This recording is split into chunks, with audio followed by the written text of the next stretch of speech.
Hello everyone, today I'm going to show you how to cancel your Disney Plus subscription very easily and straightforward. Make sure to watch the video until the end, not to miss any important details. Like and subscribe. So first things first, obviously make sure that you are logged into the correct account.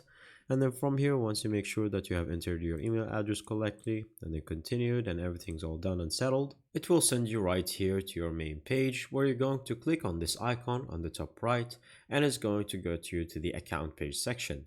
From here, there's going to be very sensitive details here, so be careful. And then in the bottom, there's the settings, but in the middle, we have the subscription monetization. So from here, you're going to click on the Disney Plus, and for you, if you have it monthly, then it's going to be monthly, but if it's yearly, then obviously it's going to be written there as yearly. And once you click on it, once you do so, it's going to show you this page right here where you can see your annual or monthly subscription. And then from here, you can either go to the last payment, next billing, or simply click on cancel subscription. And that's how you're going to cancel it properly. That's pretty much it. Thank you guys for watching. See you next time. Bye bye.